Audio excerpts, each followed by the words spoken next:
6 customer segmentation strategies for business growth. Hi, everyone. I'm Sam Palazzolo. Hey, businesses often struggle to differentiate themselves and resonate with their diverse customer base. The solution I found, it lies in a fundamental yet powerful strategy: customer segmentation.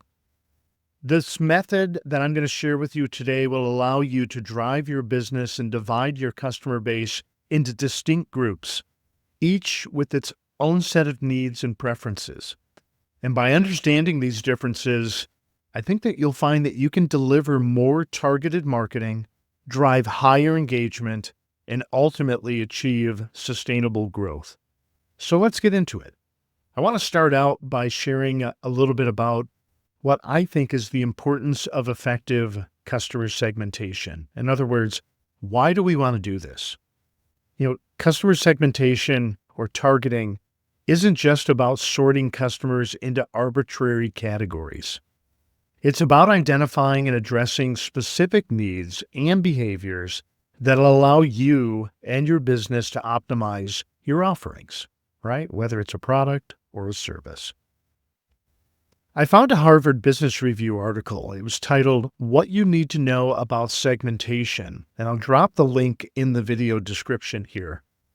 It emphasizes the importance of going beyond demographics to uncover deeper insights.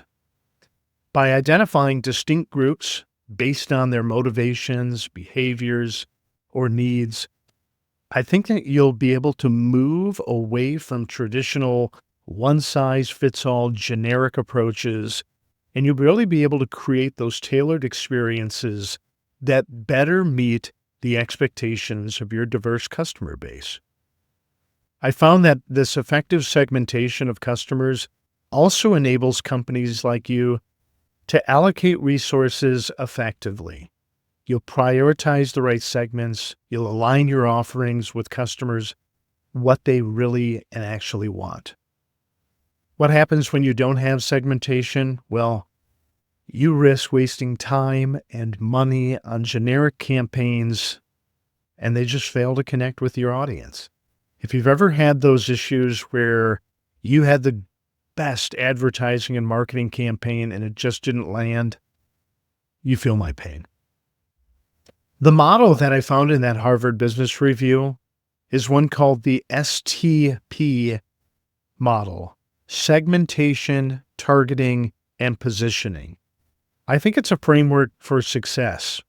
Why? Because it provides a clear, actionable framework for implementing customer segmentation effectively. So let me break it down for you into those 3 core components. Again, the first one is segmentation. This is all about identifying the right groups. This segmentation stage, this is where the goal is to divide the customer base into groups based on similarities in needs, behaviors, or other characteristics. Segmentation can be done using various methods and I'll share 3 of them. The first one is demographic segmentation. Now, you know demographics like I know demographics. This is dividing customers based on age, gender, income, education, things like that, right? So that's the first way to segment demographics. The second way here is behavioral segmentation. This is an attempt to group customers based on purchasing behavior, usage patterns, brand interactions, the behaviors that they exhibit. This is how you're going to segment them. So that's the second one, behavioral segmentation. The third segmentation approach, it's a needs-based segmentation. We're going to look to identify segments based on specific customer needs or pain points. So what are their needs? What are their pains? And let's segment them from that perspective.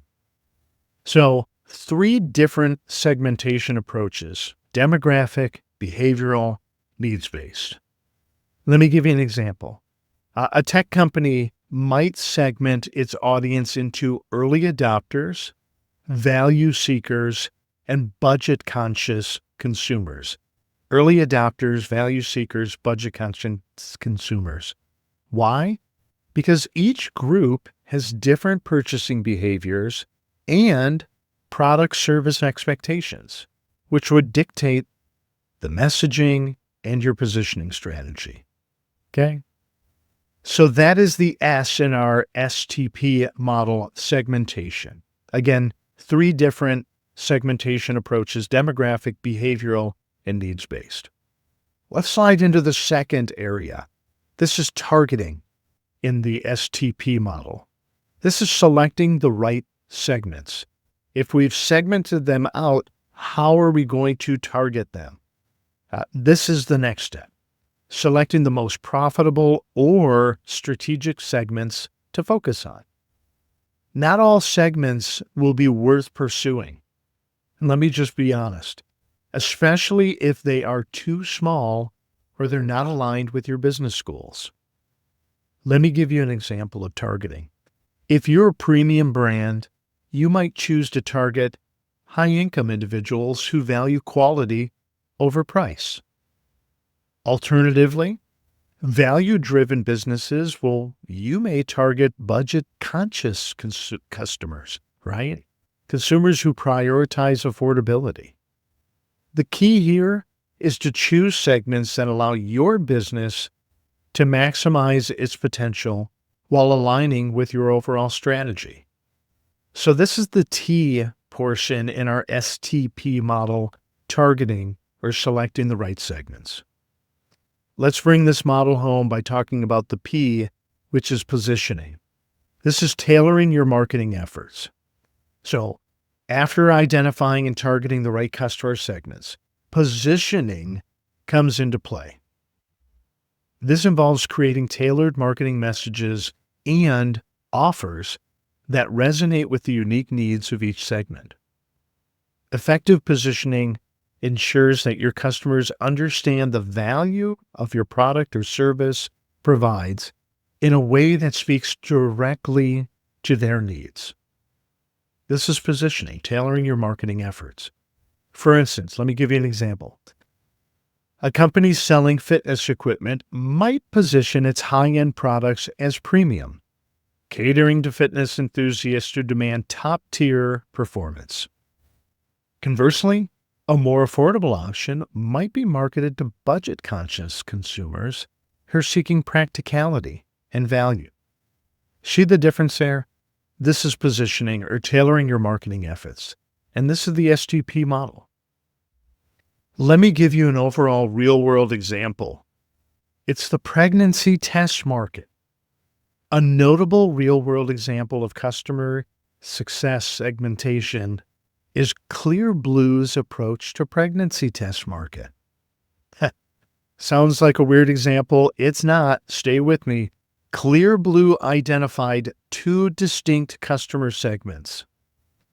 The first they describe as hopefuls. These are women who want to be pregnant. And it's kind of the converse is the other segment, the second one. It's fearfuls.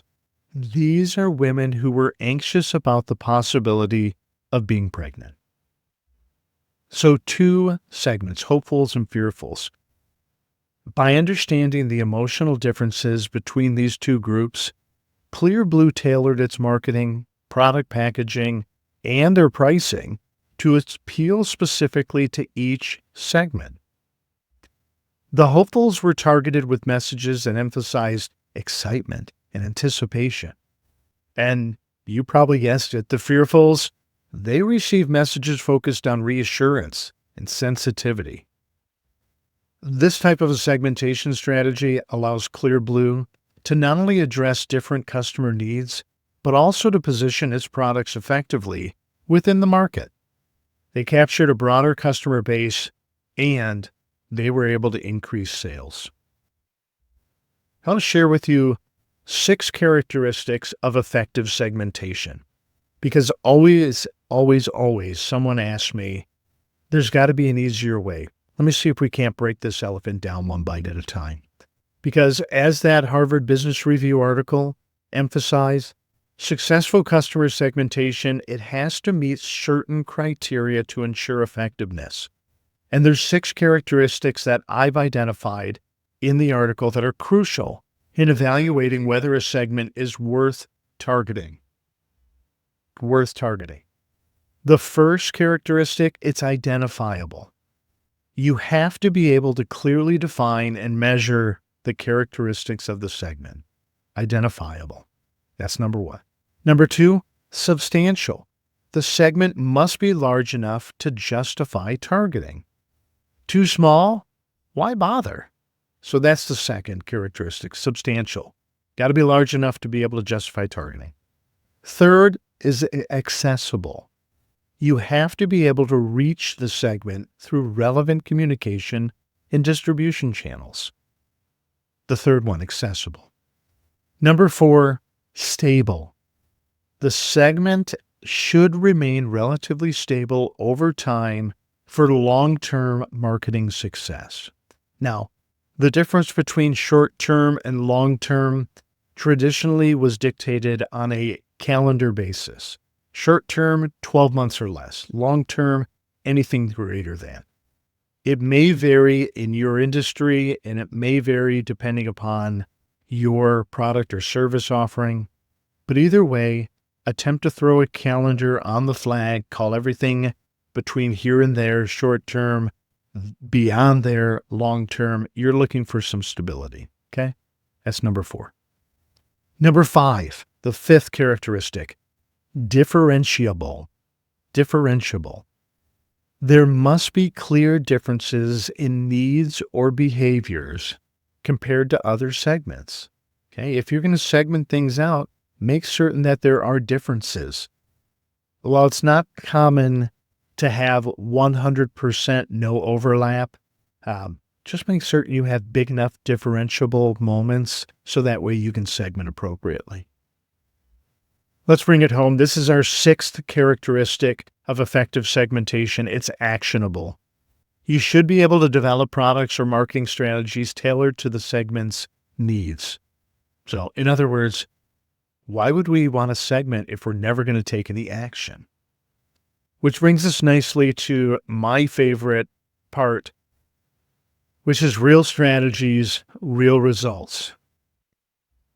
Customer segmentation isn't just about creating groups.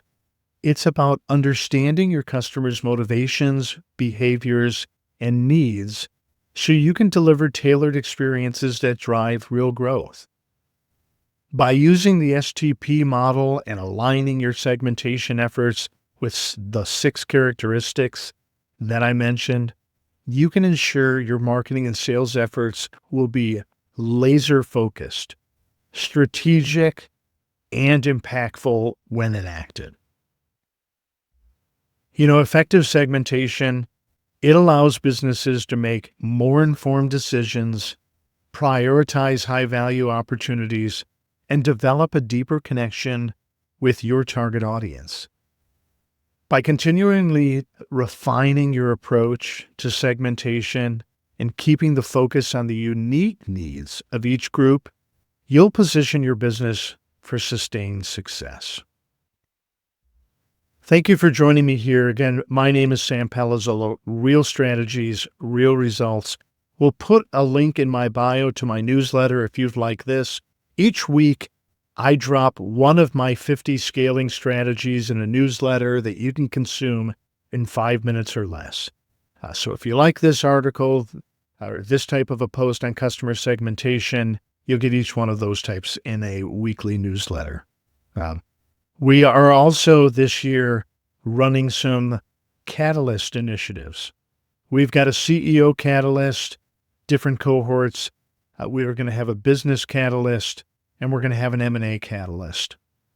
The CEO catalyst, this is an opportunity for you as the leader, whether you actually are the CEO or you just need that CEO mentality to lead yourself, lead your team, and scale your business. This is the CEO catalyst. The business catalyst is all about business growth. From my Deloittean days, I identified 5 pillars of business that will help the organization scale when analyzed appropriately. And go figure, I also identified 90 pylons underneath those pillars that will form the perfect foundation for exploration into how you can scale your business effectively. That's the business catalyst. I had somebody ask me if we could explore the non-organic growth or the M&A potential. So we're going to run an M&A catalyst this year as well. Anyway, again, I hope you've enjoyed this customer segmentation. If you need guidance on this or anything else to help you scale your business, don't hesitate to reach out. Sam Palazzolo. Have a great afternoon.